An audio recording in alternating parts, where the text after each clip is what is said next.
मुर्दा घर, एक ऐसा नाम जिसे सुनते ही इंसान की रूह कांप जाती है।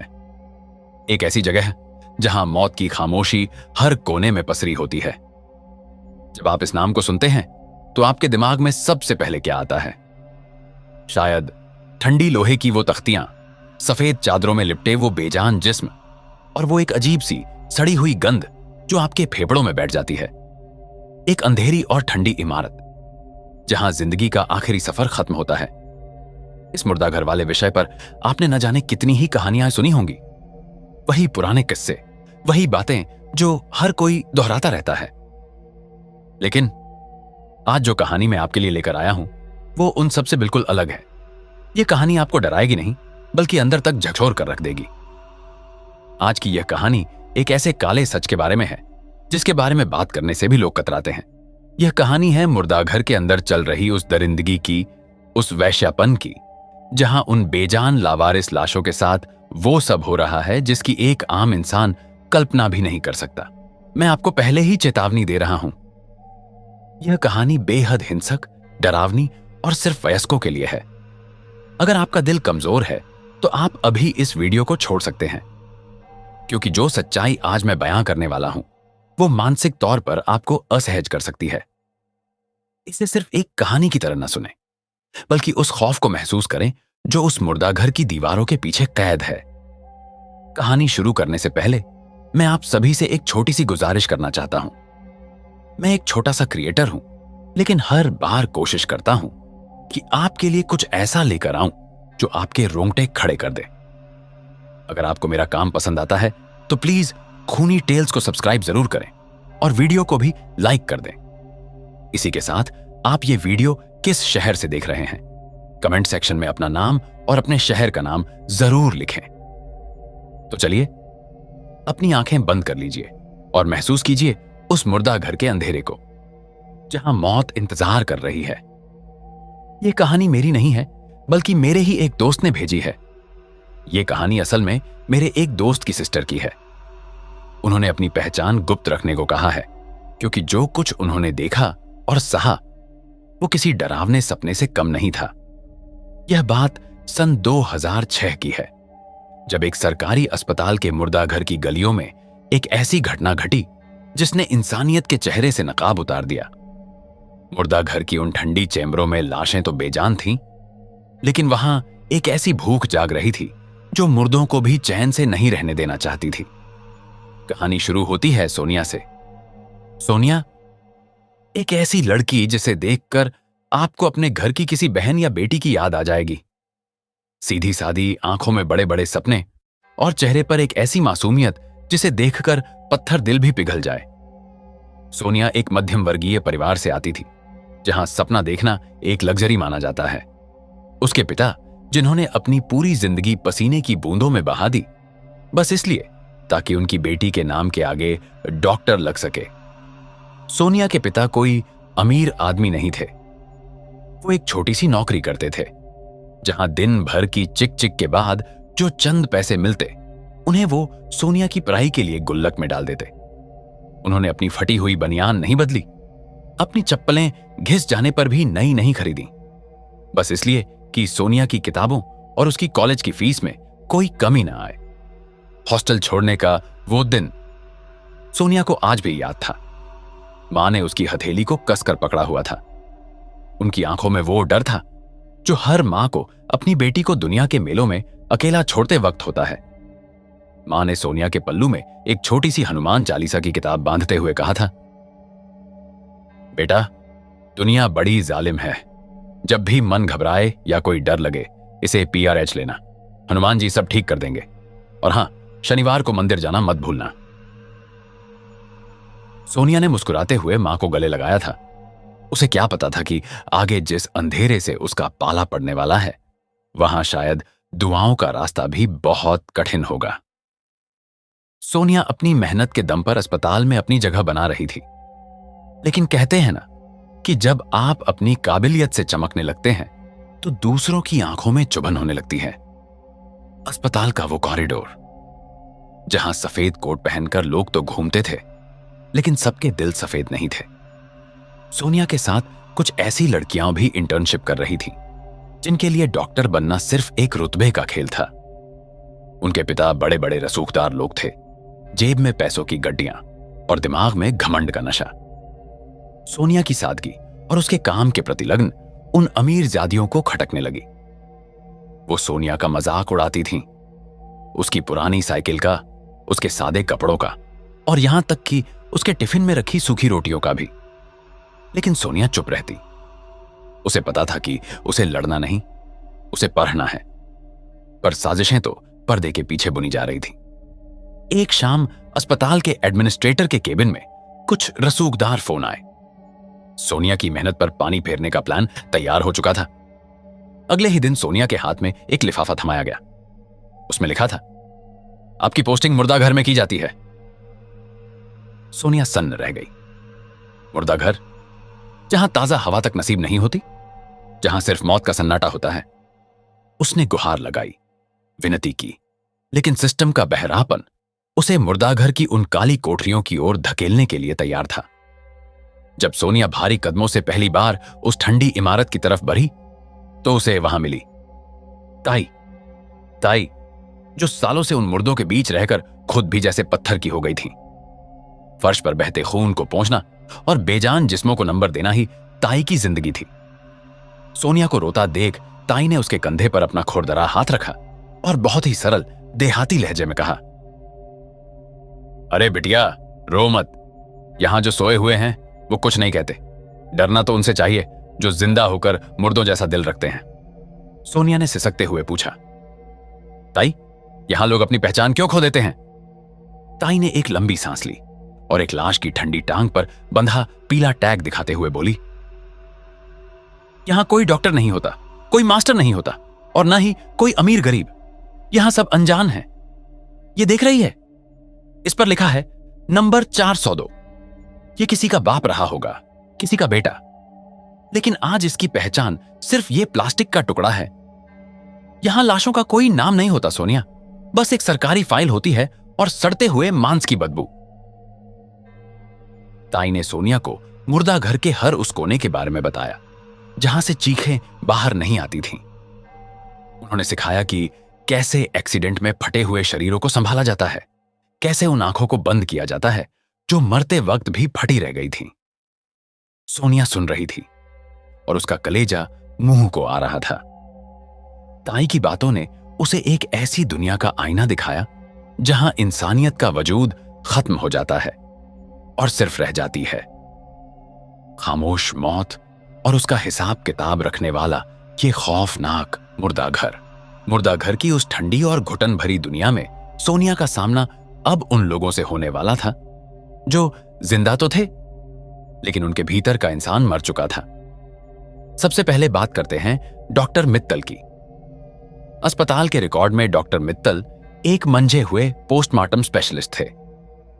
50 के पार की उम्र, चेहरे पर हमेशा एक अजीब सी शांति और आंखों पर छड़ा हुआ मोटा चश्मा। उन्हें देखकर कोई भी कह सकता था कि यह आदमी बहुत ही शरीफ और काम से काम रखने वाला है।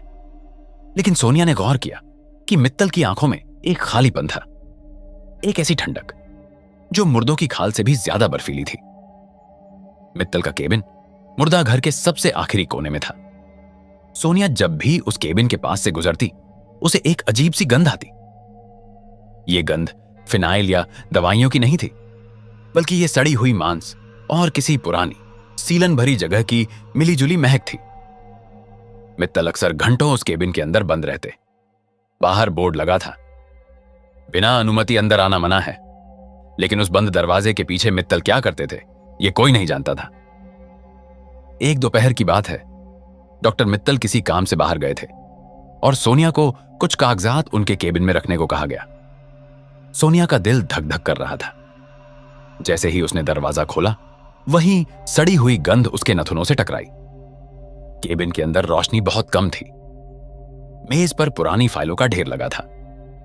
सोनिया ने जैसे ही फाइलें रखीं, उसकी नजर एक दबी हुई मैगजीन पर पड़ी।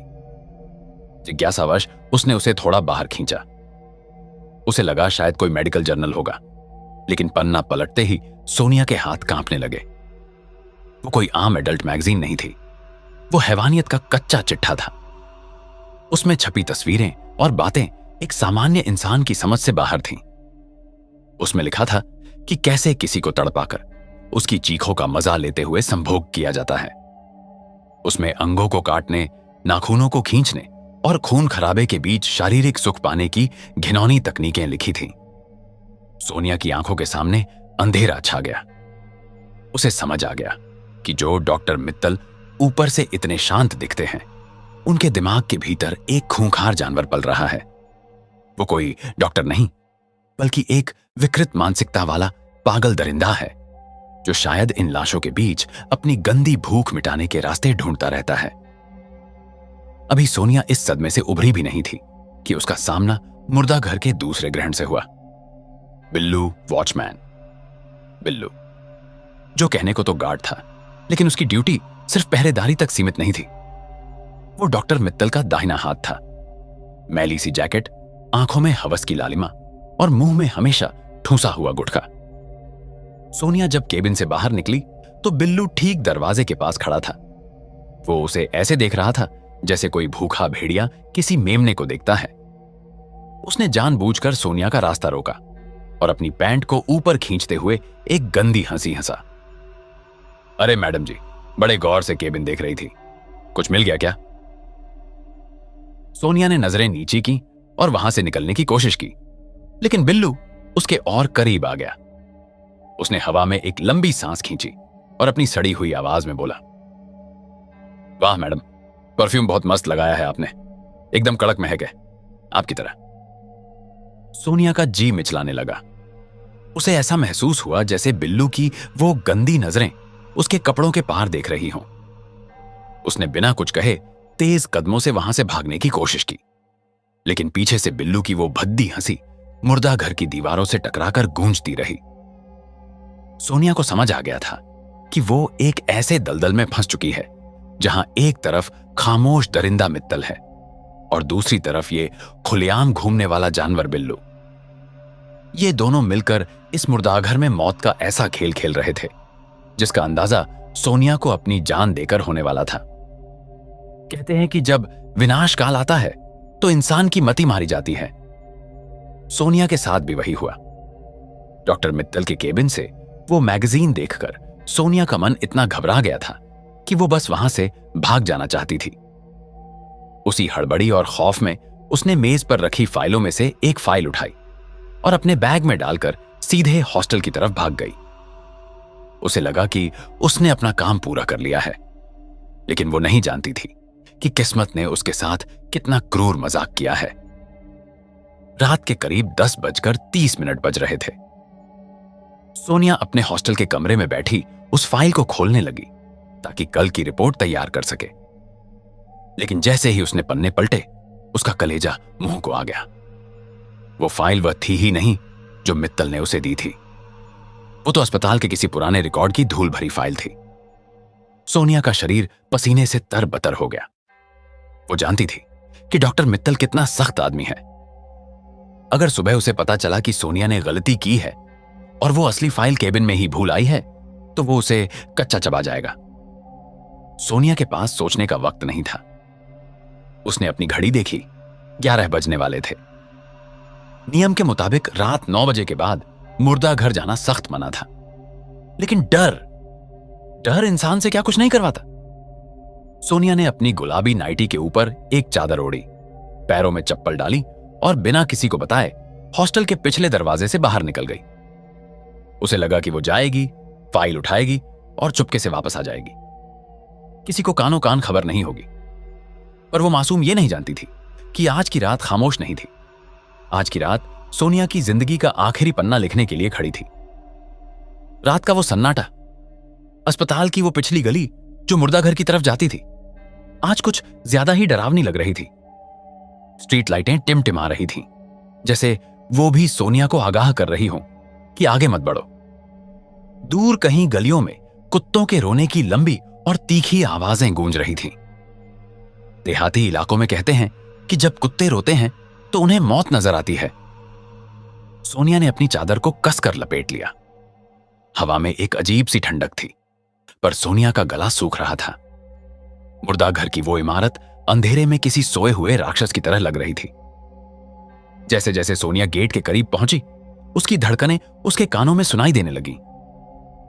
थक थक थक थक। उसे लगा कि शायद बिल्लू उसे देख लेगा और उसे डांटकर भगा देगा। लेकिन जब वो गेट पर पहुंची तो नजारा कुछ और ही था। मुर्दा घर के गार्ड रूम से किसी पुराने हिंदी गाने की धीमी आवाज आ रही थी। प्यार किया तो डरना क्या?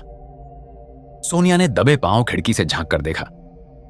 अंदर बिल्लू बैठा था, पूरी तरह नशे में धुत। मेज पर शराब की आधी खाली बोतल पड़ी थी और बिल्लू अपनी ही दुनिया में खोया हुआ झूम रहा था। उसकी आंखें आधी बंद थीं और मुंह से लार टपक रही थी। सोनिया ने चैन की सांस ली। उसे लगा कि यह तो अच्छा हुआ, बिल्लू नशे में है, अब वो आसानी से अंदर जाकर अपनी फाइल ला सकती है। उसने बहुत ही सावधानी से अपनी सांसें रोककर मुर्दा घर के भारी लोहे के दरवाजे को धक्का दिया। दरवाजा एक हल्की सी चरचराहट के साथ खुला। सोनिया के लिए वो आवाज किसी बम धमाके जैसी थी, लेकिन बिल्लू अपनी शराब और उस पुराने गाने के शोर में डूबा रहा। सोनिया अब मुर्दा घर के उस ठंडे गलियारे में थी। वही पीली रोशनी, वही सड़न भरी गंध। उसने अपने जूतों की आवाज को दबाने के लिए पंजों के बल चलना शुरू किया। गलियारे की दीवारों पर पड़ रही उसकी अपनी परछाई उसे डरा रही थी। उसे लग रहा था कि हर फ्रीजर के अंदर से कोई उसे देख रहा है। वो तेजी से डॉक्टर मित्तल के केबिन की ओर बढ़ी, लेकिन जैसे ही वो केबिन के पास पहुंची, उसकी नजर उस गलियारे के आखिरी कमरे पर पड़ी, जहां से एक हल्की नीली पीली रोशनी बाहर छनकर आ रही थी। वही कमरा जहां जाने की मनाही थी। आज उस कमरे का दरवाजा थोड़ा खुला हुआ था और अंदर से कुछ ऐसी आवाजें आ रही थीं जो किसी इंसान की नहीं हो सकती थीं। सोनिया के हाथ में फाइल थी। उसे अब बस मुड़ना था और इस नर्क से बाहर निकल जाना था। लेकिन इंसान की जिज्ञासा ही उसकी सबसे बड़ी दुश्मन होती है। उस गलियारे के आखिरी कमरे से आ रही वो नीली पीली रोशनी, वो सोनिया को किसी चुंबकीय शक्ति की तरह अपनी ओर खींच रही थी। उसके पैर अपने आप उस अंधेरे की ओर बढ़ने लगे। हवा में सड़ांध और भी तेज हो गई थी और सन्नाटे को चीरती हुई कुछ फुसफुसाहटें सोनिया के कानों में पड़ रही थीं। सोनिया ने अपने कांपते हुए हाथ से उस अधखुले दरवाजे को थोड़ा और धकेला। दरवाजे ने कोई आवाज नहीं की, जैसे वो खुद चाहता हो कि सोनिया अंदर का वो मंजर देख ले जिसे देखने के बाद कोई भी जिंदा नहीं रह सकता। जैसे ही सोनिया ने अंदर झांका, उसके पैरों तले जमीन खिसक गई। उसका शरीर पत्थर का हो गया और चीख गले में ही दम तोड़ गई। कमरे के बीचों बीच एक स्ट्रेचर था, जिस पर एक जवान महिला की बेजान लाश पड़ी थी। वही लावारिस लाश जिसे आज ही मुर्दा घर लाया गया था। और उस लाश के ऊपर डॉक्टर मित्तल था। मित्तल, जिसे दुनिया एक शरीफ डॉक्टर समझती थी, वो उस वक्त नंगा था। उसके चेहरे पर वो शांति नहीं, बल्कि एक शैतानी दरिंदगी थी। वो उस बेजान ठंडी लाश के साथ वो घिनौना काम कर रहा था जिसे बयान करना भी पाप है। वो लाश को नोच रहा था, उसे चूम रहा था और पागलों की तरह बीच बीच में हंस रहा था। उस विभत्स दृश्य को देखकर सोनिया की रूह छटपटा उठी। उसने देखा कि मित्तल के हाथ में एक छोटा सा औजार था, जिससे वो उस लाश की खाल पर कुछ अजीब से निशान बना रहा था। सोनिया की आंखों के सामने अंधेरा छाने लगा। उसे अपनी आंखों पर यकीन नहीं हो रहा था। क्या कोई इंसान इतना गिर सकता है? क्या कोई डॉक्टर, जिसे बचाने का धर्म सिखाया जाता है, वो मौत के बाद भी किसी के जिस्म को इस तरह रौंद सकता है? सोनिया भागना चाहती थी, पर उसके पैरों ने जवाब दे दिया था। वो बस एक अतक उस नंगे नाच को देख रही थी। मित्तल उस लाश के कान में कुछ बुदबुदा रहा था, जैसे वो मुर्दा जिंदा हो और उसकी बातें सुन रहा हो। कमरे की पीली रोशनी मित्तल के पसीने से तरबतर शरीर पर पड़ रही थी, जिससे वो किसी खूंखार जानवर जैसा लग रहा था। तभी मित्तल थोड़ा रुका। उसने अपना सिर झटका और अपनी गर्दन को टेढ़ा करके कमरे के अंधेरे कोनों को देखा। सोनिया ने झटके से अपना मुंह हाथ से दबा लिया। उसकी सांसें तेज हो गई थीं। उसे महसूस हुआ कि इस कमरे में सिर्फ मित्तल और वो लाश नहीं है। वहां कोई और भी है, कोई ऐसी ताकत जो मित्तल से यह सब करवा रही है। सोनिया का दम घुटने लगा था। उसने अपनी जिंदगी में कभी इतना घिनौना और खौफनाक नजारा नहीं देखा था। उसे समझ आ गया था कि यह मुर्दा घर नहीं, ये तो साक्षात नर्क का द्वार है, और डॉक्टर मित्तल उस नर्क का सबसे बड़ा शैतान। सोनिया का कलेजा मुंह को आ रहा था। उसने सोचा था कि मित्तल सिर्फ एक दिमागी बीमार इंसान है, एक हवसी दरिंदा है, लेकिन जो अब उसकी आंखों के सामने शुरू हुआ, उसने उसकी रूह की चूलें हिला दी। मित्तल उस लाश के साथ सिर्फ दरिंदगी नहीं कर रहा था, वो कुछ तैयारी कर रहा था। मित्तल ने अचानक लाश को छोड़ दिया और कमरे के बीचों बीच रखे एक तांबे के बर्तन से कुछ काला सा तरल निकाला और उसे लाश के चेहरे पर मलने लगा। और फिर शुरू हुई वो आवाज, एक ऐसी भाषा जिसे सोनिया ने कभी नहीं सुना था। मित्तल की आवाज अब भारी और फटी हुई लग रही थी। वो झूमते हुए मंत्र पढ़ा रहा था, अंधकार के स्वामी जागो, ये ताजा लहू और ये ठंडा मांस तुम्हारी भेंट है, स्वीकार करो, स्वीकार करो। सोनिया का खून बर्फ जैसा जम गया था। उसे अपनी आंखों पर यकीन नहीं हो रहा था। कमरे की पीली रोशनी अब अपने आप मध्यम होने लगी और पूरा कमरा एक गहरे लाल रंग के साए में डूब गया। ऐसा लग रहा था जैसे दीवारें धीरे धीरे सिकुड़ रही हों। तभी कमरे के उस आखिरी कोने से, जहां अंधेरा इतना घना था कि रोशनी भी वहां जाकर मर जाती थी, वहां कुछ हरकत हुई। पहले तो सोनिया को लगा कि शायद उसकी आंखों का धोखा है, लेकिन फिर उसने देखा दो अंगारे जैसी दहकती हुई लाल आंखें उस अंधेरे के बीच चमकी। सोनिया की चीख निकलने ही वाली थी कि उसने अपनी हथेली को दांतों तले दबा लिया। उस अंधेरे से एक विशालकाय साया धीरे धीरे बाहर आने लगा। वो साया नहीं था, वो साक्षात मौत थी। 7 फुट से भी ऊंचा शरीर, जिसके कंधों पर बड़े बड़े मुड़े हुए सींग थे। उसका चेहरा, उफ, वो मंजर इतना भयानक था कि उसे देखकर किसी का भी दम निकल जाए। आधा चेहरा इंसान जैसा सड़ा हुआ और आधा किसी जंगली भैंसे या पशु जैसा खूंखार। उसके शरीर से भाप निकल रही थी और हर कदम के साथ फर्श का पत्थर जैसे गर्म होकर चटक रहा था।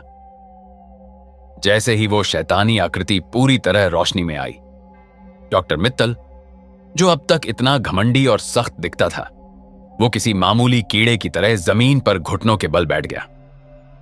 मित्तल ने अपना सिर उस शैतान के पैरों में रख दिया।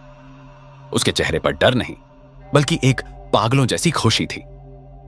मित्तल चिल्लाया, मेरे मालिक, मेरे आका, देखिए मैं आपके लिए क्या लाया हूं। ये जिस्म, ये मांस, ये सब आपका है। इसे स्वीकार कीजिए और मुझे वो शक्ति दीजिए जिसका आपने वादा किया था। सोनिया समझ गई, यह सिर्फ हवस का खेल नहीं था, यह एक शैतानी सौदा था। मित्तल इस मुर्दा घर की लावारिस लाशों का सौदा उस शैतान से कर रहा था। वो लावारिस लाशें जिनका दुनिया में कोई नहीं था, मरने के बाद भी उन्हें चैन नसीब नहीं था। मित्तल उन्हें उस शैतान को भेंट के तौर पर परोस रहा था, ताकि बदले में उसे कोई काली शक्ति मिल सके। वो शैतान उस लाश की तरफ बढ़ा। उसकी हर सांस के साथ कमरे में सल्फ्यूरिक एसिड जैसी गंध भर गई। उसने लाश को अपने विशाल पंजों से उठाया, और फिर जो हुआ वो सोनिया अब और नहीं देख पा रही थी। वो शैतान उस लाश के साथ वो सब करने लगा जो मित्तल कर रहा था, लेकिन हजारों गुना ज्यादा खौफनाक तरीके से। वो उस लाश को खा रहा था, उसे नोच रहा था, और उसी दौरान वो मंत्रों की गूंज और तेज हो गई। सोनिया की आंखों से आंसू बह रहे थे। उसे घिन आ रही थी, उसे डर लग रहा था। उसे लग रहा था कि वो अभी यहीं मर जाएगी। उस कमरे के अंदर जो नंगा नाच चल रहा था, वो किसी भी नरक की कहानी से ज्यादा डरावना था। मित्तल बगल में खड़ा पागलों की तरह तालियां बजा रहा था और अपनी बारी का इंतजार कर रहा था। उसे उस लाश की तकलीफ से कोई मतलब नहीं था। उसे तो बस उस शैतान को खुश करना था। सोनिया को समझ आ गया कि इस मुर्दा घर के असली मुर्दे ये लाशें नहीं हैं, बल्कि मित्तल और वो शैतान हैं जिनके बीच ये खौफनाक तांडव चल रहा था। सोनिया का दिमाग सुन्न पड़ चुका था। वह बस वहां से भाग जाना चाहती थी, पर उसके पैर जैसे जमीन में धंस गए थे। लेकिन तभी उस सन्नाटे को चीरती हुई एक ऐसी आवाज आई जिसने सोनिया की आखिरी उम्मीद भी तोड़ दी। बाहर कॉरिडोर से बिल्लू की गंदी और लड़खड़ाती हुई आवाज गूंजी, कौन है बे? कौन है वहां? शायद नशे में डूबे बिल्लू को गलियारे में सोनिया की परछाई दिख गई थी, या फिर उसकी चप्पलों की हल्की सी आहट ने उसे जगा दिया था। बिल्लू लड़खड़ाता हुआ दीवार का सहारा लेते हुए उसी कमरे की तरफ बढ़ रहा था। सोनिया का दिल जोर जोर से धड़कने लगा। अगर बिल्लू यहां आ गया तो वह भी नहीं बचेगा और सोनिया का राज भी खुल जाएगा। बिल्लू फिर चिल्लाया, अबे डॉक्टर साहब, कोई है बाहर? ओ मित्तल साहब।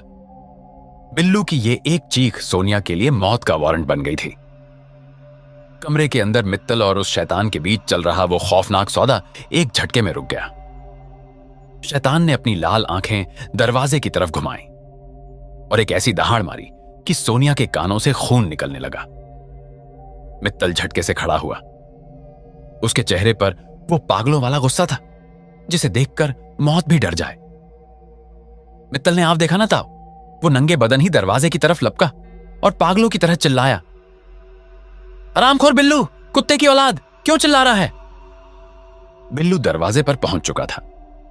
मित्तल को इस हाल में देखकर और कमरे के अंदर उस विशाल शैतानी साए को महसूस करके बिल्लू की आधी शराब उतर गई। वो हकलाते हुए बोला,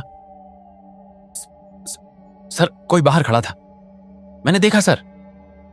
मित्तल ने बिल्लू का गला पकड़ लिया और उसे दीवार से सटा दिया। तेरी वजह से मेरा मालिक रुष्ट हो गया। अगर यह भेंट अधूरी रह गई तो मैं तेरी खाल खींचकर इस शैतान को खिला दूंगा। कहां है वो? कौन है बाहर?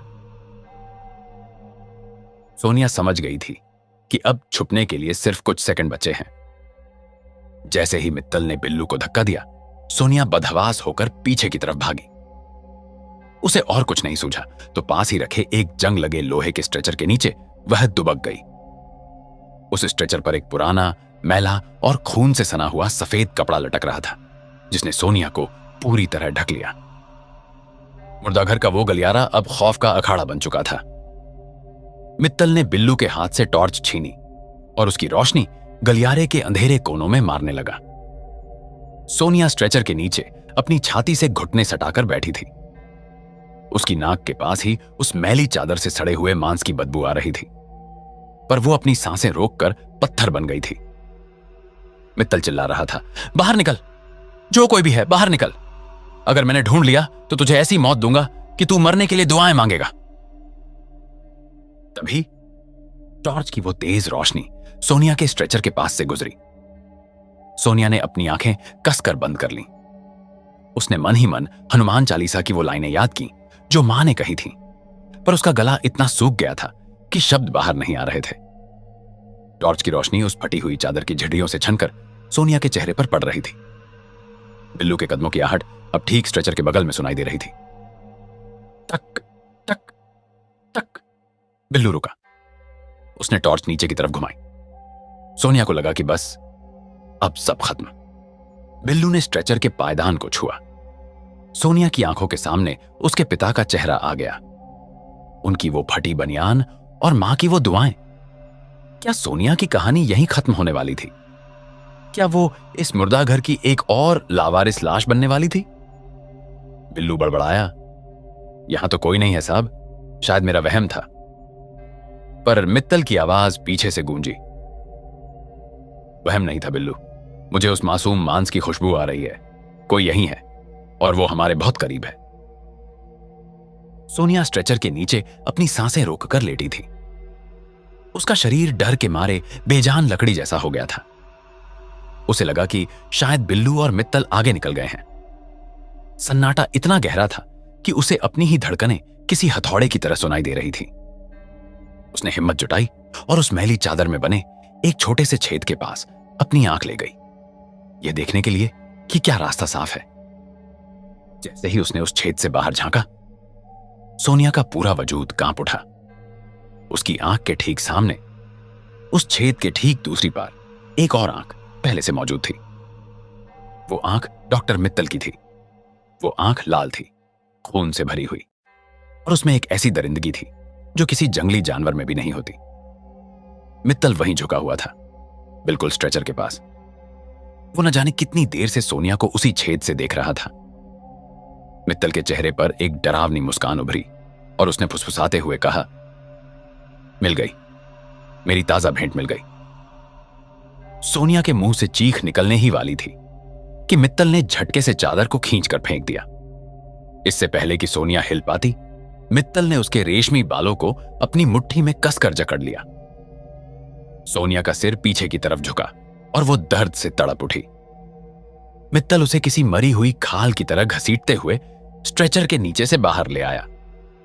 सोनिया रो रही थी, बिलख रही थी। वो अपने हाथ जोड़कर मित्तल के पैरों में गिर गई। डॉक्टर साहब, भगवान के लिए मुझे छोड़ दीजिए। मैं किसी से कुछ नहीं कहूंगी। मैं अभी ये शहर छोड़कर चली जाऊंगी। मेरे माँ बाप मेरा इंतजार कर रहे होंगे। वो मेरे बिना मर जाएंगे साहब, प्लीज। पर मित्तल पर कोई असर नहीं हुआ। उसने सोनिया के गाल पर एक जोरदार तमाचा जड़ा और गुर्राते हुए बोला, चुप कर। तू खुशकिस्मत है कि तू उस मालिक के काम आएगी जिसे खुश करने के लिए लोग अपनी जान दे देते हैं। आज तेरा ये जवान शरीर मेरे काम आएगा और तेरा लहू मेरे आका के। बिल्लू भी अब वहां आ चुका था। मित्तल ने सोनिया को बालों से घसीटते हुए उसी शैतानी कमरे के अंदर फेंक दिया। वो कमरा जहां अब भी उस शैतान की मौजूदगी का एहसास हवा में घुला था। बिल्लू ने दरवाजा अंदर से बंद कर दिया। सोनिया की वो गुलाबी नाइटी अब फटने लगी थी। उसने अपनी चादर से खुद को ढकने की कोशिश की, लेकिन उन दरिंदों के सामने उसकी इज्जत की कोई कीमत नहीं थी। बिल्लू ने अपनी आंखों में वही हवस लिए सोनिया की तरफ कदम बढ़ाए। सोनिया दीवार से सट गई। वो अपने हाथ पांव मार रही थी, चिल्ला रही थी, पर उस मुर्दा घर की मोटी दीवारें उसकी आवाज को बाहर नहीं जाने दे रही थीं। मित्तल और बिल्लू ने मिलकर उस मासूम के साथ वो सब किया जो कोई शैतान भी न करे। उन्होंने उसे पीटा, उसके जिस्म को नोचा और उसे तड़पा तड़पा कर अपनी हवस का शिकार बनाया। सोनिया की आंखों के सामने उसके पिता की वो मुस्कुराती हुई तस्वीर धुंधली पड़ रही थी। उसे याद आ रही थी मां की वो हनुमान चालीसा। पर आज शायद भगवान भी इस नर्क से मुंह मोड़ चुके थे। घंटों की उस दरिंदगी के बाद सोनिया का शरीर अब जवाब दे चुका था। उसका चेहरा नीला पड़ गया था और जिस्म खून से लथपथ था। मित्तल ने सोनिया के गले पर अपने भारी हाथ रख दिए और अपनी पूरी ताकत झोंक दी। सोनिया की आंखें फटने लगीं। वो हवा के लिए छटपटा रही थी। उसके पैरों ने आखिरी बार जमीन को रगड़ा। मरते वक्त सोनिया के दिमाग में एक आखिरी मंजर उभरा। उसका घर, मां के हाथ की रोटी और वो खिलखिलाता हुआ बचपन। उसने अपनी पूरी शक्ति बटोरकर एक आखिरी शब्द बुदबुदाया, मां। और फिर उसकी गर्दन एक तरफ लुढ़क गई। सोनिया की रूह उस मुर्दाघर की घुटन से आजाद होकर कहीं दूर चली गई। उसकी वो आंखें जिनमें डॉक्टर बनने का सपना था, अब हमेशा के लिए पथरा गई थी। डॉक्टर मित्तल ने एक लंबी सांस ली और अपनी सिगरेट सुलगाते हुए बोला, बिल्लू, इसका काम तमाम हो गया। अब इसे उसी फ्रीजर में डाल दे जहां कल लावारिस लाशों का ढेर जाना है। सोनिया, जो किसी की उम्मीद थी, आज उसी मुर्दा घर में एक नंबर बनकर रह गई थी। मुर्दा घर की उस काली रात का सन्नाटा अब सोनिया की मौत की गवाही दे रहा था। मित्तल और बिल्लू के चेहरों पर रत्ती भर भी पछतावा नहीं था। उनके लिए सोनिया कोई इंसान नहीं, बस एक सबूत थी जिसे मिटाना जरूरी था। बिल्लू ने सोनिया के उस बेजान जिस्म को घसीटा और मुर्दा घर के सबसे पुराने जंग लगे फ्रीजर सेक्शन में डाल दिया। यह वो जगह थी जहां उन लाशों को रखा जाता था जिनका दुनिया में कोई नहीं होता। अज्ञात शव। सोनिया, जिसका एक नाम था, एक पहचान थी, आज उसी गुमनामी के अंधेरे में दफन हो गई। मित्तल ने सोनिया का बैग, उसकी किताबें और उसकी वो गुलाबी नाइटी मुर्दा घर के पीछे बने कचरे के ढेर में डाल दी। माचिस की एक तीली जली और सोनिया के सपने, उसकी मेहनत और उसके वजूद के आखिरी निशान धुएं में तब्दील होने लगे। आग की लपटें सोनिया की उन किताबों को निगल रही थीं जिन्हें उसके पिता ने पेट काटकर खरीदा था। सुबह होने तक वहां सिर्फ राख बची थी और मुर्दा घर के अंदर एक गहरी डरावनी खामोशी। अगले दिन जब सोनिया हॉस्टल नहीं पहुंची तो खबर आग की तरह फैल गई। सोनिया के बूढ़े माता पिता, जो अपनी बेटी की कामयाबी के दिए जलाए बैठे थे, बदहवास होकर अस्पताल पहुंचे। वहां से उन्हें पुलिस थाने भेज दिया गया।